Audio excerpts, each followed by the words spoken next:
नमस्कार. पावसाळ्याचे दिवस सुरू झाले आहेत आणि बाजारात ताजी हिरवीगार अळूची पानं दिसायला लागलीत.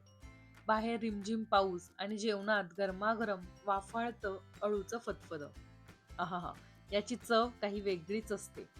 आपल्या महाराष्ट्रीयन पारंपरिक पद्धतीने हे अळूचं फदफद, काही जण याला पातळ अळूची भाजी किंवा मग अळूची गरगटी भाजी असेही म्हणतात. हे कसं बनवायचं याची मी आज तुमच्याबरोबर एकदम सोपी रेसिपी शेअर करणार आहे. चला तर मग लगेचच आपल्या रेसिपीला सुरुवात करू.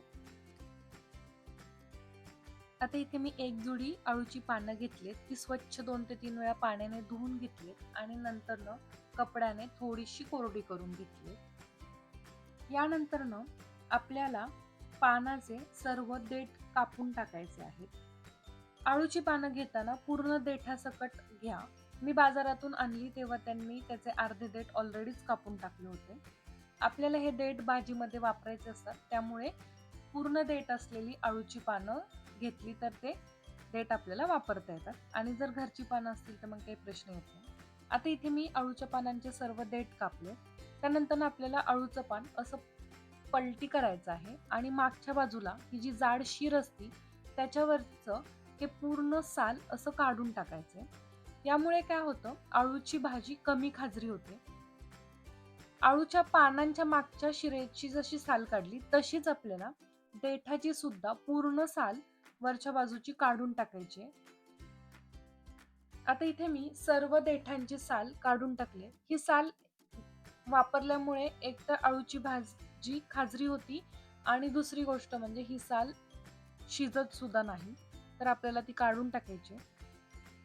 त्यानंतरनं मी अळूची पानं एकावर एक ठेवून त्याचा रोल बनवून घेणार आहे आणि आपल्याला ही अळूची पानं एकदम बारीक अशी चिरून घ्यायची आहे. आता इथे मी सर्व अळूची पानं व्यवस्थित बारीक चिरून घेतली आहेत आणि त्याचबरोबर अळूचे जे देठ आहेत ते सुद्धा बारीक चिरून घेतलेले आहेत. आता हे सर्व आपण छान शिजवून घेणार आहोत. तर सर्व भाजी मी कुकरच्या भांड्यामध्ये भरली आहे. आता जे आपण देठ कापून घेतलेले आहेत ते सुद्धा यामध्ये घालायचे आहेत. त्यानंतरनं मी इथे 1.5 मूठ शेंगदाणे आणि 1.5 मूठ हरभरा डाळ 2 ते 3 तास भिजत ठेवली होती. तर ते शेंगदाणे आणि हरभऱ्याची डाळ सुद्धा मी यामध्ये घालणार आहे. आणि आपल्याला भाजी बुडेल इतपत यामध्ये पाणी सुद्धा घालायचं. यानंतर कुकरमध्ये मी 1 ग्लास पाणी घालून घेतलंय. कुकरचं भांडं ठेवून झाकण लावून मीडियम फ्लेमवरती मी एक 5 ते 6 शिट्ट्या याच्या होऊन देणार आहे.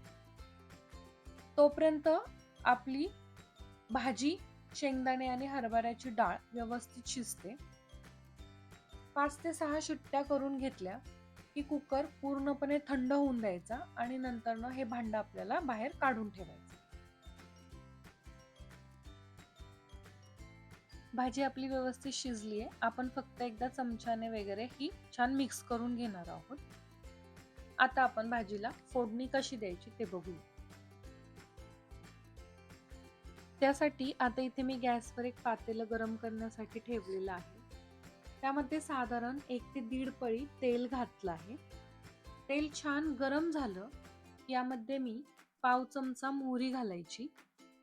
मोहरी तडतडली की त्यामध्ये पाव चमचा जिरं घालायचं. आता हे सर्व छान एकदम मिक्स करायचं. नंतर यामध्ये चिमूट 2 चिमूट हिंग आणि पाव चमचा हळद घालून घ्यायची आणि हलकसं आपण हे छान परतून घ्यायचं. नंतरनं यामध्येच एक 8 ते 10 कढीपत्त्याची पानं आणि 5 ते 6 हिरव्या मिरच्या उभ्या चिरून घालायच्या. हिरव्या मिरच्या भाजी शिजताना सुद्धा आपण घालवू शकतो, पण त्यामुळे भाजी कधी कधी तिखट व्हायची शक्यता असते. त्यामुळे मी इथे उभ्याच मिरच्या चिरून घातलेल्या आहेत. अळूच्या भाजीसाठी एक सिक्रेट मसाला वापरायचा, तो म्हणजे गोडा मसाला. गोडा मसाला 2 चमचे आणि पाऊण ते 1 चमचा कश्मीरी लाल मिरची यामध्ये घालून घ्यायचं. फोडणीतच आपण मसाले परतणार आहोत, त्यामुळे मसाल्यांचा रंग आणि चव अजून छान भाजीला येते. आणि नंतरनं यामध्ये आपण शिजवून घेतलेली भाजी घालून घ्यायची. अळूच्या फतफद बनवताना गोडा मसाल्याचाच वापर करायचा. यामुळे भाजीला पारंपरिक आणि अस्सल महाराष्ट्रीयन आपली चव येते आणि भाजी खूप सुंदर होते. सर्व भाजी यामध्ये घालून घेतली की त्याला एक छान उकळी येऊन द्यायची आहे.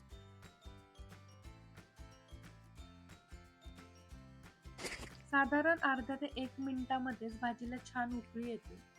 एक छान उकळी आली की यामध्ये मी अर्धी वाटी चिंचेचा कोळ घालणार आहे आणि चिंचेमुळे जो आंबटपणा आलेला असतो त्याला बॅलन्स करायला 2 चमचे मी गूळ सुद्धा घातला आहे. चिंचेचा वापर केल्यामुळे भाजी खाजरी होत नाही. भाजी खाल्ल्यानंतर घशामध्ये खवखवत नाही. त्यामुळे अळूची वडी करताना किंवा मग अळूचं हे फतफदं करताना चिंचेचा वापर नक्की करायचा आहे आणि गूळ सुद्धा आपल्याला यामध्ये घालायचा आहे. अगदीच जर तुम्हाला गोड भाजी आवडत नसेल, तर तुम्ही थोडासा गूळ कमी घाला, पण आवर्जून घाला. त्यामुळे काय होतं, भाजी आंबट, गोड, तिखट अशी छान होते. यामध्येच चवीपुरतं मीठ सुद्धा घालून घ्यायचं आणि हे सर्व छान मिक्स करून घ्यायचं आहे. नंतर एकदम लो फ्लेम वरती एक 2 ते 3 मिनिट ही भाजी छान शिजवून घेणार आहे.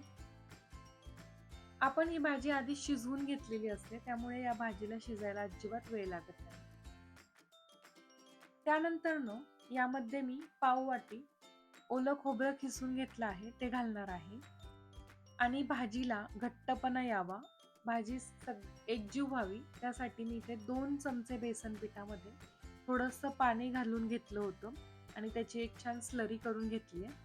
हे बेसन पीठ मी आता यामध्ये घालणार आहे. बेसन पीठ घालताना भाजी हलवत राहायची, घातल्यानंतर पण भाजी हलवायची. बेसन पीठ घातलं की लगेचच एक अर्ध्या मिनिटामध्येच भाजी छान एकजीव होते, घट्ट होते. खूपच जर भाजी घट्ट झाली आहे असं वाटत असेल तर त्यामध्ये अर्धी 1 वाटी तुम्ही पाणी घालू शकता. अळूचं फतफदं करताना हे खूप पातळ करायचं नाही. हे मीडियम कन्सिस्टन्सीचंच ठेवायचं, त्यामुळे त्याची चव अप्रतिम लागते. आणि अशा पद्धतीने आपलं पारंपरिक चविष्ट आंबट गोड तिखट अळूचं फतफदं बनून तयार आहे. तुम्हाला ही रेसिपी कशी वाटली ते मला कमेंटमध्ये नक्की सांगा. अशा छान छान पारंपरिक सोप्या स्वादिष्ट रेसिपीज पाहण्यासाठी आपल्या स्नेहाज किचन स्टोरीजला नक्की सबस्क्राईब करा. व्हिडिओ आवडला असेल तर व्हिडिओला लाईक करा, तुमच्या मित्रमैत्रिणींबरोबर शेअर करा. पुन्हा भेटूया अशाच एका नवीन स्वादिष्ट रेसिपी सोबत. तोपर्यंत धन्यवाद.